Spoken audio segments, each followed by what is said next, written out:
you have to watch your spending. It's just not a free-for-all. But you have to spend money. It's the same as a business, right? You have to spend money to grow, but you have to be cautious about where you're spending your money and how you're doing it. So I feel I have that ability to guide that. And obviously with the council, you're limited on what you can and can't do. But I feel I bring a lot of great ideas for expansion, for sure. This episode of Bring Back the Porch, brought to you by Bernie Leahy, River Street Realty. Let's get you home.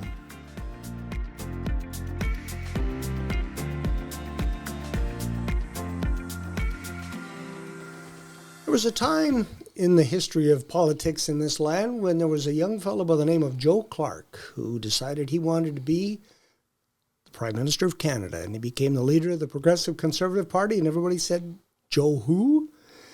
I wonder how many times you have heard Mark who?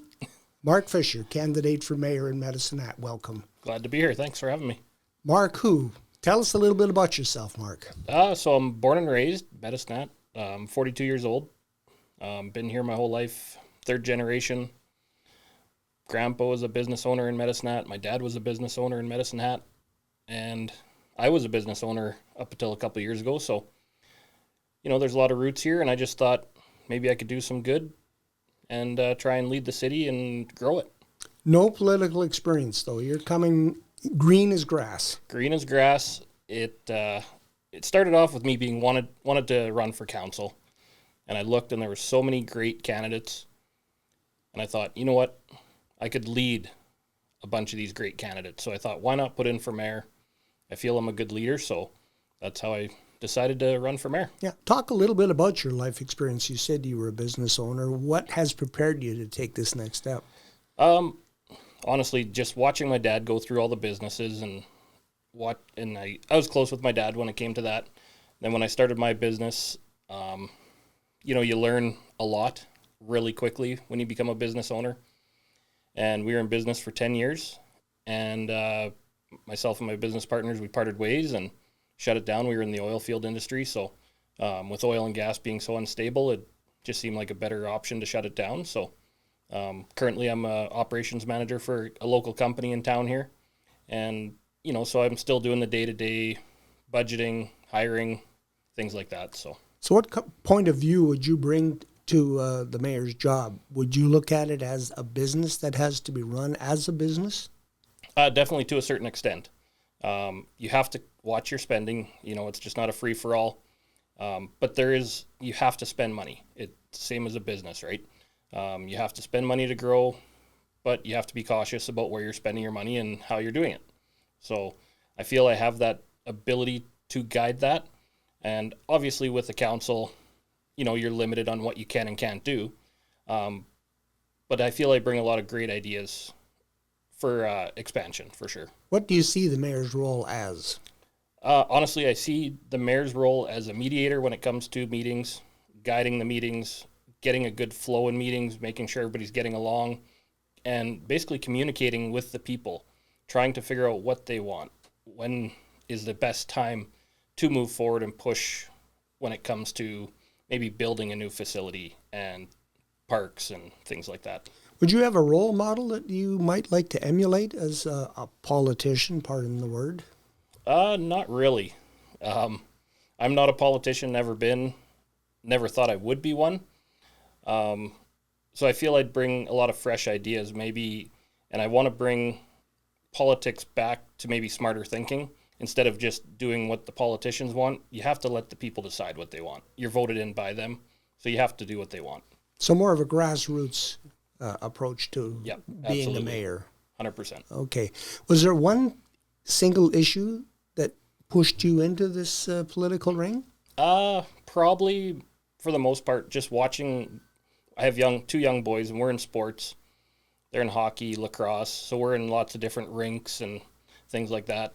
And I feel like Medicinehats are just so outdated, and we just keep sinking money into them, and we just need to modernize, I feel. We've gone to lots of small towns. They have these beautiful facilities, and we just seem to be stuck in the past.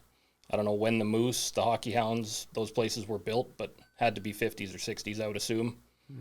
And, it's just time to update them and realize multi-purpose buildings are better than a single-use building.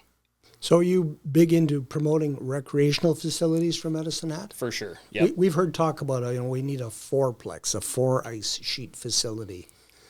You would be in favor of that? I would be, and my thinking would be a lot different. It'd be to utilize some of the ice we do have, like currently at the Kinplex, if there's a way we can put 4 sheets of ice there, develop and modernize that area. You got tons of parking. It's a central in town there, and potentially look at something on the south side. But when you do that, then you'll need maybe 2 sheets. And when I talk about building, you don't have to spend $100 million on a facility. You go to a lot of these small towns, they're beautiful facilities, and they're doing it for a fraction of the cost. So I'd really want to look into that. And there's a lot of community involvement in those too, in terms of, actually helping run the facility, unpaid work, that kind of thing. So maybe some thinking outside the box there. Exactly, yep, okay. For sure. Speaking of recreational facilities, one of the things that is being talked about now is the Southside Recreation Facility that would have an outdoor pool. Would you be in favor of that? To a certain extent. I definitely want to look into it a little more. I'm definitely in favor in expanding in a pool recreational area, but I feel like just building a pool isn't the answer. If we're going to do it, make it a multi-purpose. You look at all these facilities they're building, they have the pools, the rinks, a library, everything all in them. And I think you could really utilize that rather than spending money to build that single-use facility again. So more like a community hub than just a single-use rink or a pool. Exactly, yep. Okay. With your background in the oil and gas industry, you must have been following the discussion about whether or not the city of Medicine Hat should move some of the responsibility for the energy division into a municipally controlled corporation. I think there's several different options that are on the table right now coming into council. Where would you go on that? It's a very tough one for sure, with taxes and gas rates and everything like that. I know a lot of people ask me the question, would I be in favor, would I not be in favor? And my honest answer is I don't know at this point until I actually was in the position to make a decision. I feel myself, you have to have a board to a certain extent. So I feel the mayor should be on that board. And I feel maybe a couple council members, and then you should have somebody that actually knows what they're doing running those divisions. That's without looking at anything. That's my personal opinion for sure. So to a certain extent, yes, there should be some kind of board in place. Okay. Another big topic is economic development.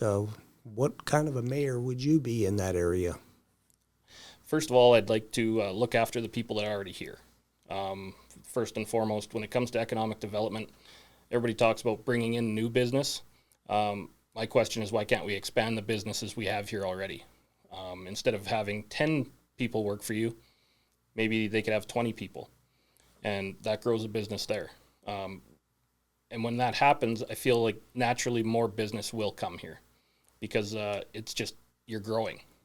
So I don't want to forget about the business that's already here. And I feel like they are forgot about quite a bit. One of the things I've heard in some of the forums was the fact that people have families here, they raise their children, and then their children have to go somewhere else because there's no opportunity for them here. You're a parent. What would you like to see? That is the main reason I'm running, is so my kids don't have to leave here. To try and grow the city, to give them opportunities to be here and stay here. It's a beautiful city. I love being here. That's why I haven't left. And there has to be some change in order for the youth to stay here. And I think that does start with bringing in, more facilities for the youth and general public to use. Okay. So quality of life is important to you. Yep. Okay. When we look at the other issue that people are up in arms about, that's property taxes and utility rates. I think we're already set for a 5.7% increase in the next budget cycle. But you can't keep going to that well forever. No, you definitely can't. And I feel the pinch living here. And that's a big thing for me. To tell you that I can lower the taxes would be a blatant lie, because You just can't come in and lower the taxes. There's a reason they're going up. So I think coming in, you have to really look at every situation with the city, where the money is being spent, how it's being spent, and make the cuts you need to make there to try and stabilize the tax before you can ever think about lowering it. So my first goal would be to try and make it where there isn't a big increase. Obviously, there is going to be spending. You have to spend money to keep your city growing and maintain, but you have to do it in the right way. If you want to attract business, you need to have the amenities that families want if they're going to come to Medicinehat. So that is the other side, as you were talking about the recreation. So they kind of go hand in hand, I guess. Yeah, they do definitely. Having the facilities doesn't just help our community, the people that live here. It helps the tourism. It helps everything when you host these tournaments. People are coming in. Maybe they think, oh, this is a great place to live. There's potential here. If there's business opportunities, potentially they could move here. So yeah, I know if you've ever been to Kamloops, they have a big sign where they call themselves the Tournament Capital of the West. That is one of their planks for economic development. And you mentioned, like, we're situated in a good location with people, not too far from Lethbridge, not too far from Calgary or Red Deer, into Saskatchewan. So you have the opportunity to bring teams, fans, family into Medicinehat and showcase our community.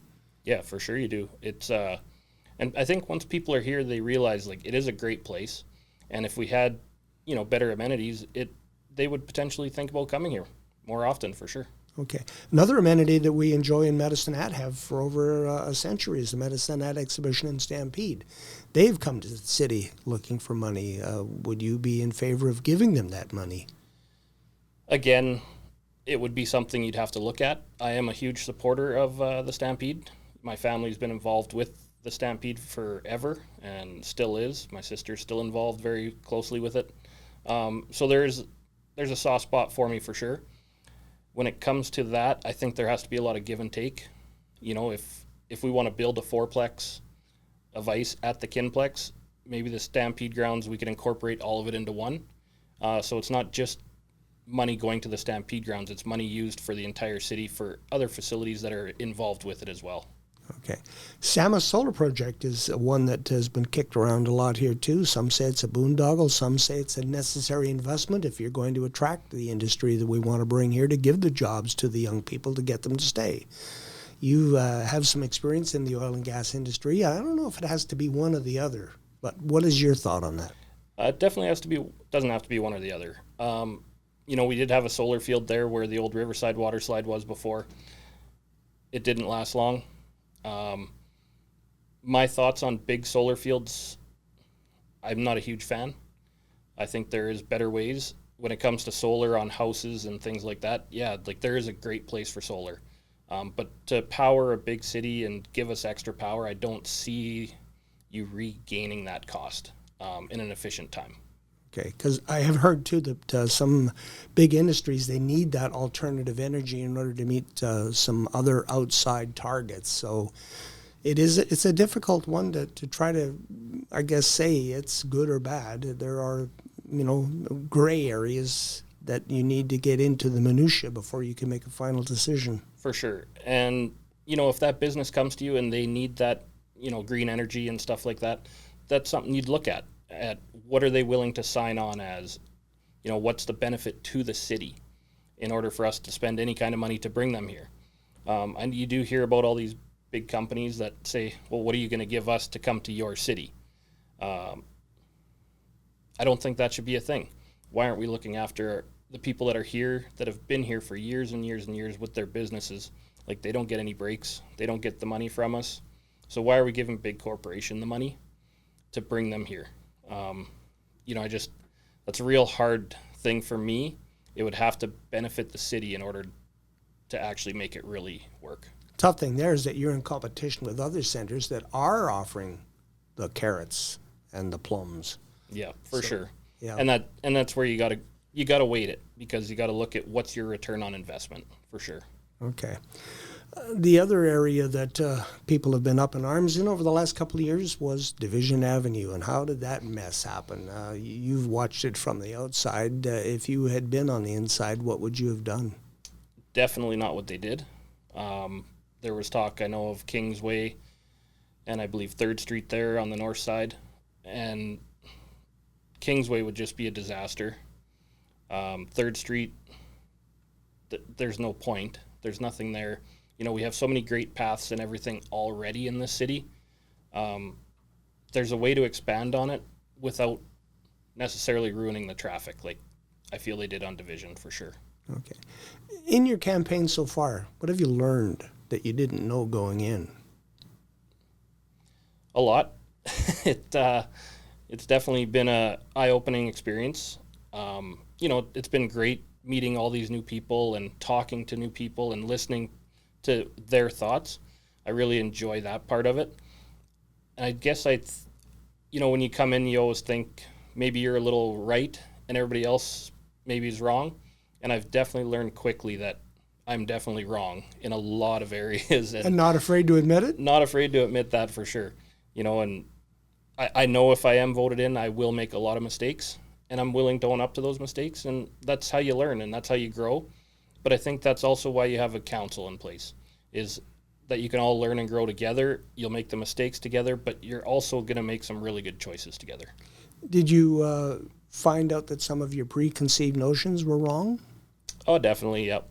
There's definitely a few things where I thought, well, maybe you could do that, and you definitely can't. So yeah. I feel as mayor, you know, back in the day, you used to have a lot of power, and now it's more you have the ideas, and you're trying to drive and meet the people to bring that industry in. But the overall say definitely has to go to the people as well. So, yeah. One of the things that I've heard people talking about is that medicinehat should have a ward system where, you know, this person is responsible for this part of the city only. But I don't know if that's what we're ready for yet. I don't know what your thoughts are on that. I don't think we have the population for that. You know, considering one area is a lot of industry there is a few houses in that industry. So what would you look at that ward? You know, maybe they have 50 people to vote from.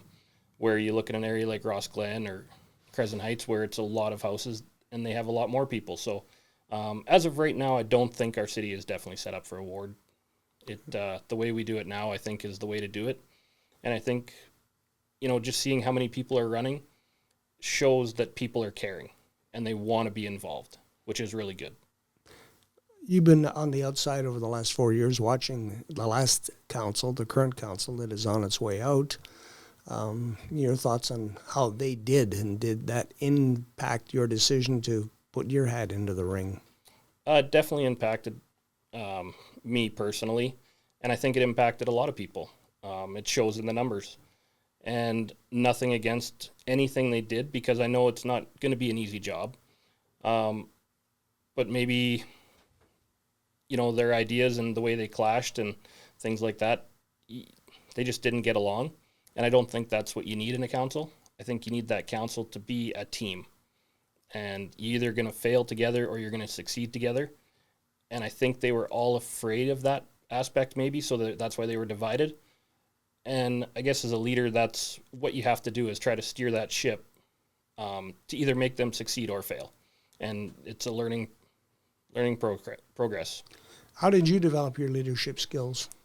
I guess I've always kind of had them growing up playing hockey and stuff. You know, I was captain of a lot of my teams and very outspoken when it comes to just being able to talk to people, pulling people aside, you know, getting people to actually interact with each other. My parents always instilled me when I was a young kid to go and talk to the adults and be involved, and just, so I'm not afraid to talk to anybody. And I think that's a really good point, strong point of a leader, is not being afraid to go into a room and actually talk to people. And listen. And listen, for sure. Listening is the big part of that equation, not Yep. just talking. Yeah, you have to hear what they're saying and take what they're saying and help build a consensus, I think. Yep, 100%. I have said on the podcast here to others that one of the most valuable pieces of currency around right now is that ballot. I have 8 choices for council and 1 choice for mayor. So, Mark Fisher, why should I spend my vote on you? Well, I'm not going to lie to you. I'm not a well-known in the aspect of that ballot. I guess I'm asking people to put their trust in me and give me a chance to show my leadership and what I can bring to the table. It's a very tough decision. There's so many people running, and there's so many great candidates. You know, I've met so many of them, and they're just amazing. And we're definitely going to leave a lot of great candidates off council. It's just the way it's going to be. But honestly, for people to vote for me, they're taking a risk, and I think they'd be happy with the risk. Mark Fisher, candidate for mayor of Medicine Hat, October 20th. Thank you for your visit. Thanks, I appreciate it.